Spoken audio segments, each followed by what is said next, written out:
Tai labas visoms, jau kaip įprasta savaitgaliai susitinkame čia YouTube kanale ir šiandieną noriu papasakoti apie savo knygų kolekciją. Tai planuoju savo knygų lentyną parodyti šiek tiek iš arčiau, galbūt papasakoti, kaip tam tikros knygos atsirado ir kaip aplamai pradėjau rinkti knygas. Ir prie visko dar turiu jūsų klausimus, kuriuos jūs man uždavėte, tai bus Q&A atsakymai.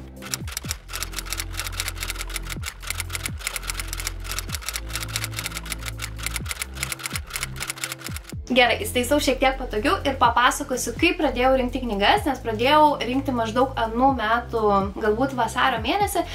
Visos žinot, arba kas nežinot, tai viskas prasidėjo, kai perskaičiau Avatar seriją.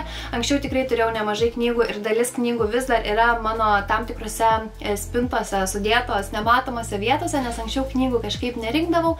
Dalį, kurias turėdavau, pasilikdavau, kažkur jos būdavo, bet kita dalis tiesiog keliaudavo į Vintedą arba kažkur kitur jas parduodavau. Tiesiog niekad jų nekolekcionavau, bet visada svajojau turėti kažkokią tokio tipo namų biblioteką. Tai labai džiaugiuosi, kad pavyko tą svajonę įgyvendinti. Tai galima sakyti, knygas kolekcionuoju apie metus laiko jau tikrai. Ir kadangi man palikot tikrai labai nemažai klausimų, tai ačiū visoms, kurios uždavėt man klausimą. Kai kurie klausimai kartojasi, tai žinau, kas yra aktualiausia maždaug.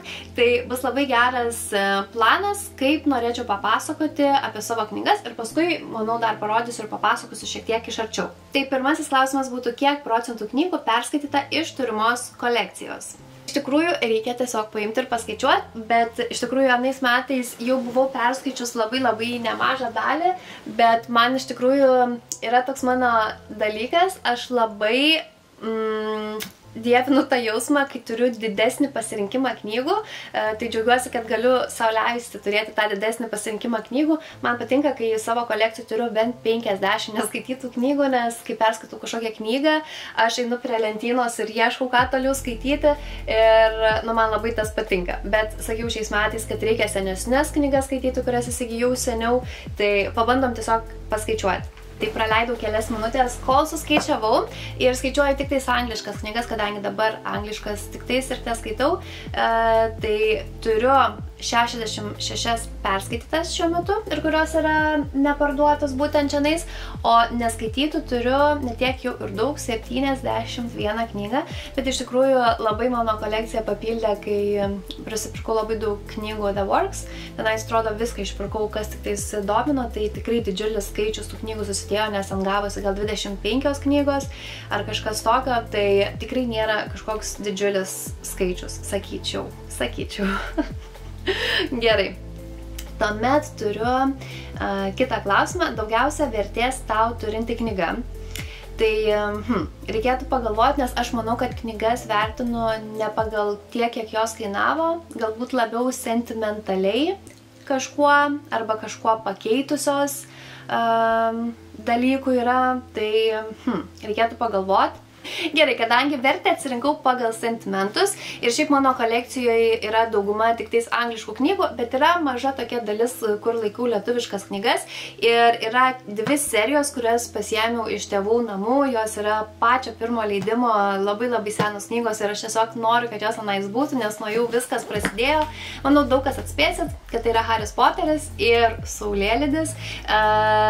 Tikrai viskas nuo jų prasidėjo, visas mano tas fantastikos, aš nuo pat vaikystės labai mėgau skaityti fantastiką, tai manau daug kas pritars ir yra toksai trijulė, kas pradėjo skaityti Harry Potterį vaikystėj, paauglystėj skaitė būtent Saulėlydį ir trečia knyga, kuris sentimentaliai tikrai daug dalykų pakeitė ir aš visą gyvenimą labai mylėsiu šitą knygą, tai yra aišku A Court of Mist and Fury.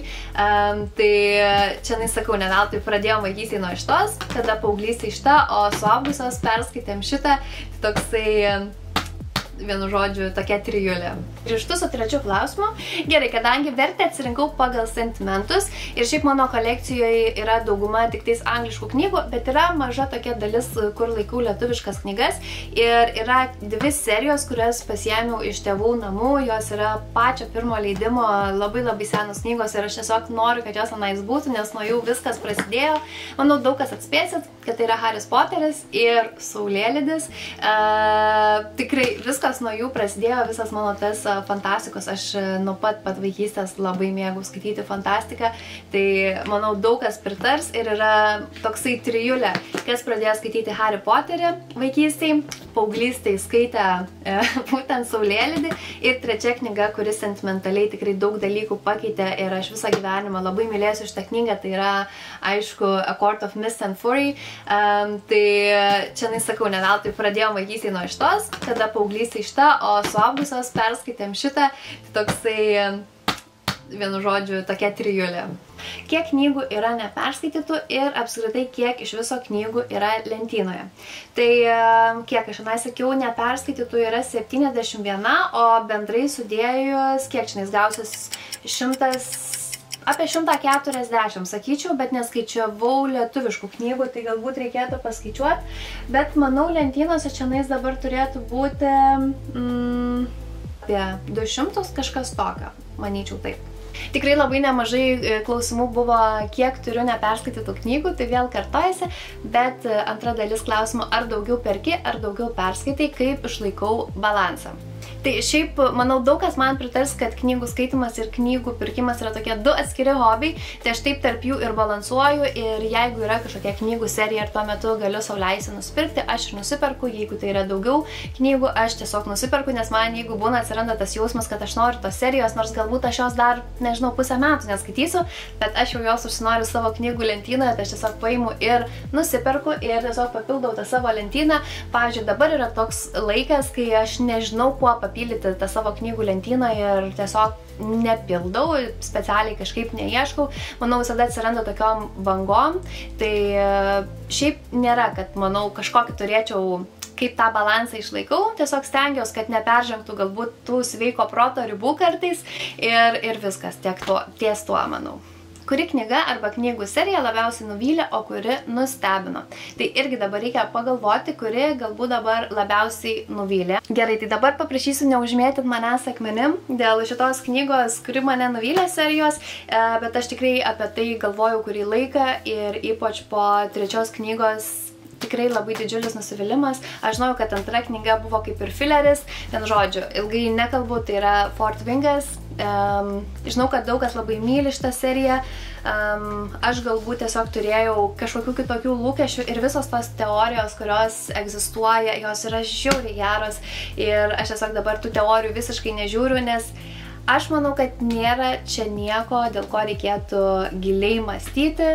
Tai yra pakankamai paviršutiniška tokia romantizy serija, viskas su ją gerai, iš tikrųjų man patinka labai tie ir veikėjai ir viskas tikrai fainai, bet ji yra tiesiog labai paviršutiniška. Aš tikėjausi tiesiog daugiau galbūt tos fantastikos, tai galbūt čia ir mano yra kaltas tas, kad jinai mane nuvylė.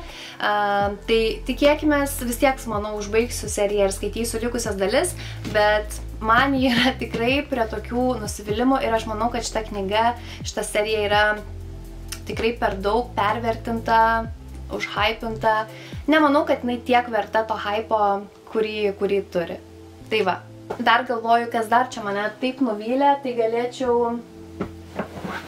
Tai šita, kuri tikrai patiko 80%, labai mėgavausi ir galas kažkoks buvo tiesiog visiškai, nežinau kaip tiksliai, bet pagrindinė veikėja, manau, viską sugadino. Ir dar yra Rhapsodic, pirma dalis man labai patiko, labai smagiai praleidau laiką, pradėjau skaityti antrą ir nežinau, kažkur atsirado kažkas užtrigerino ir man atrodė, kad čia turim Tamlino situaciją, bet ten, aišku, nebuvo Tamlino situacija, tai kažkas nutiko, vis dar nepardaviau tos serijos, sakiau, kad gal kažkada, nes žinot, kur būna perskaitai, kažkas nepatinka, bet neduoda ramybės, vis atrodo nori dar perskaityti. Tai gal kažkada pabandysiu dar tą trečią knygą perskaityti, nužiūrėsim, gal visgi pakeisiu vėl nuomonę. Tai prie labiausiai nustebinusių knygų aš galbūt banaliai pasisakysiu, bet parodysiu šitas dvi knygas ir nieko per daug nekomentuosiu, bet tiesiog tai yra nuostabios knygos visom geriausiom prasmėm. Tai tikrai, jeigu dar kas nors nepradėjote ir Throne of Glass, tai yra tikrai ilga kelionė ir galbūt ne visada lengva kelionė būtent skaitant, bet tikrai verta visų pagirų. Apie Ako dar aš net nekalbėsiu, manau visi žinot viską. Ir dar pagalvosiu, kokios kitos galbūt mažesnės knygos yra mane irgi labai maloniai nustebino. Visada didžiausias nustebimas būna, kai tu to nesitiki, tai aš su šita knygų serija taip ir buvo. Aš tiesiog įsirinkau kažką skaityti per Kindle ir man taip labai patiko, kad aš perskaičiau ir dar nusipirkau kopijas fizinės turėti. Tai The Bond That Burns, čia yra antra dalis ir On Wings on Blood. Irgi tikrai nekartą girdėjot mane jau rekomenduojat šitą knygų seriją, tai tikrai maloniai mane nustebino ir labai laukiu serijos trečios dalies, neužilgo gegužės mėnesį. Kitas klausimas būtų, kiek laiko užtruko surinkti tokio dydžio kolekciją. Tai kaip jau ir minėjau, kad apie metus renku ir kolekcionuoju knygas. Ar nepatikusias knygas pasiliekate, ar iškeičiat parduodat? Šiaip anksčiau, kai tik pradėjau rinkti knygas, vien dėl to, kad norėjau, kad jų būtų daugiau, kad susidarytų tą tokią biblioteką, tai laikiau ir nepatinkančias knygas, bet dabar kažkaip daug lengviau ir laisviau žiūriu į tai, kad tikrai išleidžiu ir parduodu knygas. Dažniausiai parduodu Vinted, tos, kurios nepatiko ir, pavyzdžiui, kurių tikrai niekada nenorėsiu skaityti arba netgi kurių nepabaigiau, tai jas tikrai visada parduodu, o galbūt tos, kurios patiko, jeigu randu kažkokį įdomesnį leidimą nusiperku, tai tada tos paprastus parduodu, tai maždaug kažkaip taip. Su šitų klausimų galima būtų net atskirą video padaryti, mėgstamiausios knygos, kurias skaitytum dar ir dar. Tai tokių tikrai yra nemažai. Tai parodysiu 3 knygas, kurias tikrai norėčiau netgi greitų metų kažkada šiais metais dar kartą perskaityti. Tai yra The Ballad of Never After, Once Upon a Broken Heart serijos, tuomet The Serpent and the Wings of Night. Nuostabi pirma knyga yra tiesiog. Ir Quicksilveris, apie Quicksilverį irgi žinot mano meilę. Tai manau skaitysiu galbūt spalio mėnesį, kadangi lapkritį išeina antra dalis, tai kad viską šviežiai prisiminti, tai tikrai šiais metais nusimato rerydas. Keletą klausimų teko praleisti, nes jie šiek tiek pasikartoja plius minus. Tai kitas klausimas būtų gražiausias specialus leidimas, kurį turiu. Tai iš tikrųjų šiaip specialių leidimų pati dar buvau nepradėjus rinkti, kažkaip niekad labai neatkreipdavau dėmesio, nežinau, kad kurios merginos renka tik specialius leidimus, ar jų turi labai nemažai. Pati iš tikrųjų Fairilutė virš metų jau laukia eilėj, tai tikiuosi, kad galbūt pagaliau kažkada prieisiu. Tai parodysiu kelis, kurie tikrai man labai patinka ir labai gražus. Pati Powerless serija nėra galbūt mano pati mylimiausia, bet aš tiesiog negalėjau atsispirti šitiem labai gražiem leidimam. Čia aš iš tikrųjų jau esu pervertus į tą kitą pusę su piešinukais, bet man labai gražus yra šitie leidimai būtent ir su piešinukais, nes ir pati knyga, pačios knygos yra tikrai labai gražios. Šiandien yra raudona, jinai, man atrodo, kažkuri leidykla buvo išleidus, kad netgi dar ir tie kraščiukai būtų. Tai va, yra originalus viršelis ir va kita pusė tokia. Tai turiu visas šitas ir jau yra, man atrodo, preorderiai paskutiniai daliai paleisti, tai tikrai džiaugiuosi, kad pavyks nusipirkti ir tą leidimą. Tai čia būtų novelė, Powerful, labai graži novelė ir pirma dalis Powerless. Šiandien, man atrodo, violetinė knyga, jeigu neklystu. Va. Tikrai labai gražios. Ir iš tikrųjų dar novelės atversiu, parodysiu. Novelė yra balta, tai irgi labai graži, pažiūrėkit. Tai va, tokie labai gražius man šitie leidimai. Turiu mūsų pirmojo Caricatel subscription boxo Iron and Embers, tai tikrai matėt labai gražus egzempliorius yra. Tuomet turiu Onyx Stormą, kuris galbūt ir nėra nieko ypatingas, čia yra USA leidimas, nes jis turi tiesiog šitus šuniukus nudažytus, bet šiaip visiškai nieko neįsiskiriantis, tiesiog paprastas juodas ir viršelis yra. Tuomet visai nesenai vien dėl būtent viršelio, nes labai gražus buvo, nusipirkau šitą violetinę knygutę. Jie yra iš tokių naujesnių, čia yra The Rose Bargain, tai yra toksai, vienu žodžiu, užstrigo. Šiaip žiauriai sunkiai šiandieną man šnekasi, tai reikalauja šiek tiek tokio susikaupimo negu įprastai. Ir paskutinę knygą dar įsirinkau, čia yra, man iš tikrųjų labiausiai sudomino, nes tai yra iliustruotas Anniversary Editionas The Invisible Life of Eddie LaRue. Tai šiaip pati knyga pakankamai paprasta. Čia yra gėlytės, šone yra gėlytės, bet vidiniai visi piešinukai iliustruoti labai tikrai gražus ir būtent dėl jų ją ir nusipirkau. Tuoj parodysiu kažką iš vidaus. Tai va, vidury knygos dar taip iš tikrųjų nesu nieko. Ir šiaip labai keista knyga turi netgi skirtuką tokį. Tai va, taip. Nu tikrai, labai gražus piešinukai. Čia jų ir nemažai yra. Va. Tai va, tiek būtų su specialiais editionais. Ar renki tos pačios knygos skirtingus leidimus? Tai va, irgi panašus klausimas, bet kartais renku tų knygų, kurios tikrai labai patiko, bet daug tų pačių leidimų nerenku. Kaip pasakyti, nesu kolekcionuojanti tas knygas specialiais leidimais, nes tikrai daug merginų žinau, kad ir Fortvingo labai daug leidimų turi. Aš kažkaip dar gal ir gerai, kad nesu pasinešus ant šitos, nes šitas malonumas tikrai daug labiau kainuoja. Aš dažniausiai žiūriu, kad knyga man tikrai patiktų, kad jinai būtų įdomi, kai ją perku. Ir va tada tiesiog pasižiūriu, kokių gražių yra leidimų ar ne. Tai bent jau pas mane taip, nes bet kokių knygų, tik tai dėl to, kad jos gražios, irgi paprastai nesirenku. Na ir paskutinis klausimas, pagal ką dėlioji knygas, kokius planuoji turėti specialius editionus, dekoracijas. Visu šiek tiek lentynas ir iš arčiau, būtent po šio klausimo atsakymo, nes dėlioju, neturi jokios kažkokios schemos, atsitiktinė tvarka dėlioju taip, kaip man patinka, kadangi mėgstu tokį estetinį vaizdą, tai anoj pusėje matysit gavus tokia labiau spalvotų knygų, romantinių knygų vieta, čia nais gavosi tamsesnės, kai kur visai tokios juodos, tai tiesiog kaip gražiai dėlioju, stengiuosi aišku serijas laikyti šalia, bet kažkaip tenais kitaip, tai neturi kažkokio būtent Tai va, dar turėjau omeny, kad taip sunkiai šiandieną dėliojasi sakiniai. Gerai. Tai kokius planuoju turėti specialius editionus, tai vėlgi nežinau, kaip pavyks, kas patiks. Visiškai neturiu kažkokio tokio plano ir dėl dekoracijų. Aš iš tikrųjų šiaip, kadangi esu labai minimalistė, nemėgstu jokių statulėlių, nieko nemėgstu. Visai nesenai savo knygų lentynas susidėjau savo akmenis pusbrangius, kuriuos anksčiau irgi kolekcionavau, turėjau jų nemažai, tai jie daug metų buvo tiesiog kažkur sumesti, tai pagalvojau, kad jie knygų lentynas visai gražiai papuoš, bet šiaip jokių kitų nemėgstu, nebent kažkokios žvakės dar būna padėtos į pačią lentyną ar vaza kažkokia, kuri tiesiog turi vietą užimti, bet šiaip niekad nieko neieškau, nepildau, tiesiog man nepatinka. Klausimus baigiam, dabar manau tiesiog kažkaip perėsiu arčiau ir pabandysiu parodyti savo knygų lentyną iš arčiau.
Tai ačiū, kad žiūrėjai, tiek būtų šiandieną apie mano knygų kolekciją. Nepamiršk paspausti prenumeruoti šio kanalo ir iki kitos savaitės.